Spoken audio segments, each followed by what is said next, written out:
How's it going, everybody? This is Andre here with the Kevin Breeze channel, and this is pros and cons for the Samsung Galaxy A32 5G. This is a relatively new phone and the successor of the Samsung Galaxy A31, and today we're going to be going over some of the best and worst things about it. To get more information on the pricing, availability, or just general info on the phone itself, definitely check the link in the description. That being said, let's get started. So my first pro for this phone is that it has a big battery. This phone has a 5000 milliamp hour battery that supports 15 watt fast charging. So this is pretty much the biggest battery you can get in a phone these days. And having a big battery has a bunch of different advantages. So if you're out and about all the time but still have to consistently use your phone, it's going to give you a lot more life per charge than something like, say, an iPhone that has a super small 2815 milliamp hour battery. The difference is huge. It's going to last so much longer, so you're going to be able to get a lot more done with it, and you won't have to worry about your phone dying when you're not near a charger. Not only that, but also over time, as the battery degrades,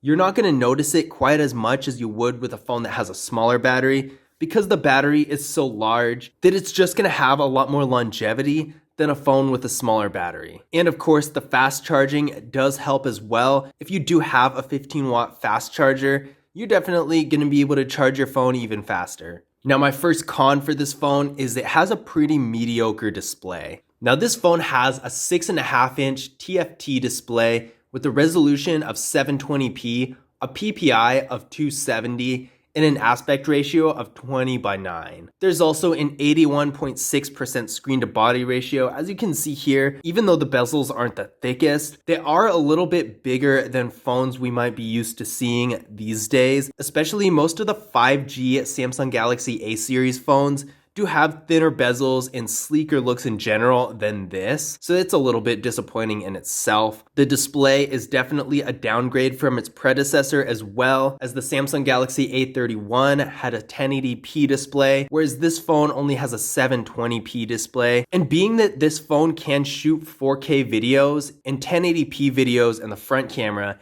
it's pretty disappointing that with such high quality videos you can shoot on the phone, you're not going to be able to view them in anything even close to the resolution that they're shot in. Since the display is 720p, it is going to be limited to that. So if you shoot a 1080p video with your front-facing camera or a 4K video in your rear camera, I would hope to be able to view a 4K video in at least 1080p. So that's definitely a disappointment. My next pro for this phone is the processor. This phone is getting 6 gigabytes of RAM with the MediaTek Dimensity 720 5G processor, and it is really powerful. We ran a Geekbench 5 benchmark test on the phone, and it came back with a single core score of 472 and a multi-core score of 1520. So it's going to be able to accomplish a lot for you. Whether you're using the phone for basic activities, something like web browsing, it is going to be really fast for that. Or if you're doing photo and video editing, it's going to be able to handle that pretty well. Even some gaming, it's definitely going to be up there. To put this into perspective, I believe the Samsung Galaxy Note 8 also had a multi-core score on Geekbench 5 in the 1500 range. And that was, at the time it was released,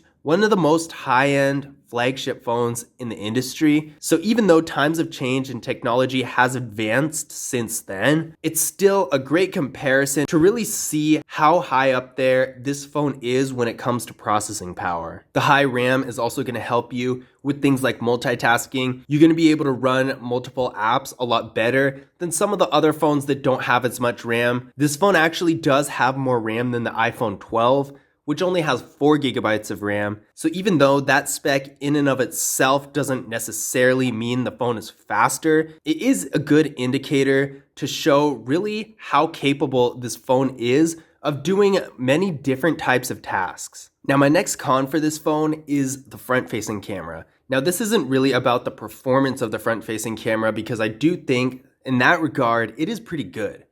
But this notch right here is really not very good looking at all. Water drop notches on front-facing cameras, in my opinion, should be done away with. Manufacturers are moving away from that as it is. They're moving towards hole punches. In fact, even Samsung itself, with the A51, for example, have moved to the hole punch design for the front-facing camera. And I think it does look a lot better.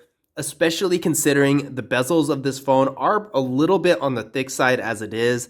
It doesn't really make the phone look any better to have a random little notch in the middle of the top of the screen just for the front-facing camera. It doesn't make a whole lot of sense, whereas with the hole punch look, it makes it look a lot cleaner and a lot more modern. Combining this with how mediocre the display is, it definitely does give that cheap phone kind of vibe, which is really not what you want out of a 5G phone. Now that brings me to my next pro for this phone, which is the cameras. Now the front-facing camera for this phone is 13 megapixels, and on the back here, we have a 48 megapixel rear camera, an 8 megapixel ultra wide, a 2 megapixel depth sensing camera, and a 5 megapixel macro camera. So you're really getting all the features. I think it's great to be able to have all of this in the cameras, especially considering that even though this is definitely getting up there as far as the level of the phone, being a 5G phone and all that, it is still definitely on the budget side. It's not a flagship phone by any means, but at the same time,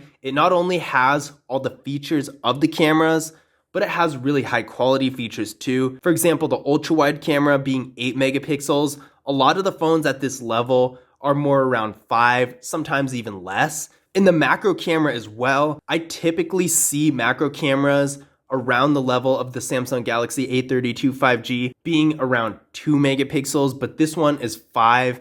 Now that in and of itself doesn't really determine the quality of the pictures, but it does go to show that Samsung did put a lot more effort and resources into making sure that this phone really does have a nice and usable camera that you can use in pretty much any situation. Not only that, but the design of these rear cameras does look pretty nice in my opinion. I do like how it's just the camera lenses, no box around them or anything like that. And again, it really makes me wonder why they couldn't have done the same thing for the front-facing camera and just added that hole punch. I think it would have really made the look of this phone and definitely would have helped to make up for having thin bezels and a lower quality display. So my next con for this phone is that it has no dust or water resistance. Dust and water resistance is more of a thing that you typically see with flagship phones and higher end phones, but this is a 5G phone, and at this point in time, those really aren't so commonplace that you'll just see any low-end phone with 5G capability. So being that it is one of those phones that has more features than the average phone, it has a faster processor, better camera features, and lots of other things that really would put it above the average budget smartphone. So it would have been really nice if it had some sort of dust or water resistance to go along with that. Because while I'd be careful with any phone no matter what, it would be nice to know that a phone that is this nice does have some extra protection as well. Now another pro for this phone is the storage. This is definitely on the high end as far as storage goes. This phone is getting 128 gigabytes of internal storage with microSD card expansion. So this is really a lot. Apps are getting larger and larger these days.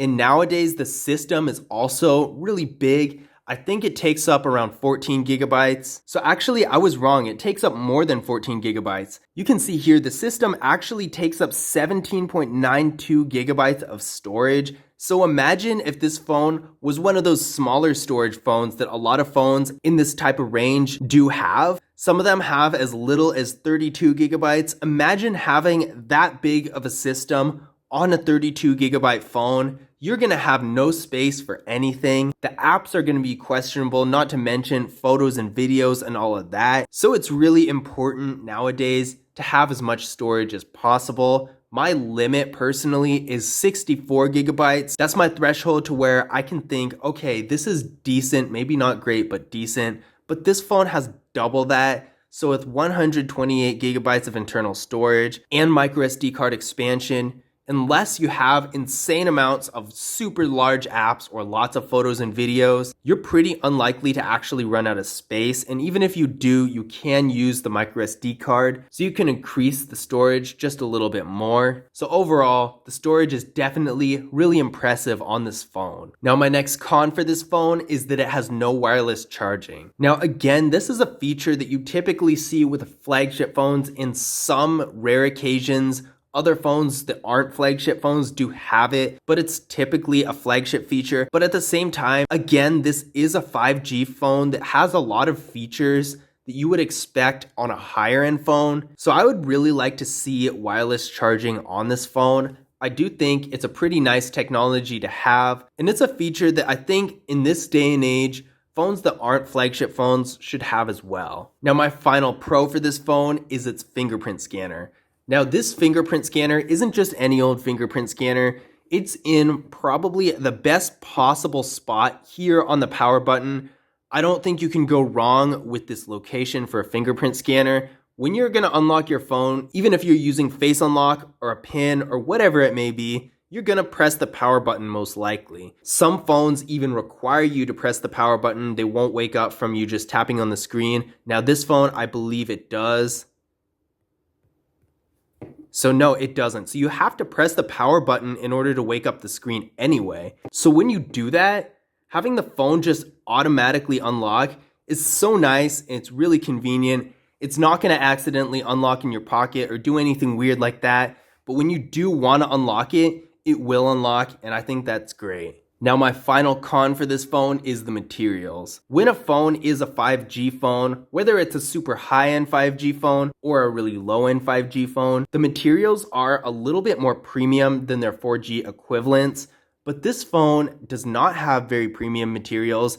It is made of all plastic, and it has a super light weight to it, which I guess could be considered a good thing, but at the same time, it just doesn't feel nice. It doesn't feel premium. It really doesn't feel like a 5G phone. Now, don't get me wrong, I do believe it is really sturdy and it doesn't feel like it would break easily, but at the same time, it doesn't have that 5G phone feel. It really does feel like it's made of cheap plastic, which it is, so that is a disappointment. I would have liked to see some nicer material, maybe a little metal on the sides or some glass on the back or the screen. I think that would have made it a lot better, but unfortunately it does go along with the mediocre display, thick bezels, and the ugly notch for the front-facing camera. I do think that design-wise, they definitely could have done a lot better. But this is pros and cons for the Samsung Galaxy A32 5G. I hope you guys enjoyed the video. If you did, definitely leave a thumbs up and subscribe. And again, for more information about the device, whether it's pricing, availability, or just general information about the phone itself, definitely check the link in the description. But as always, I'll see you guys in the next video.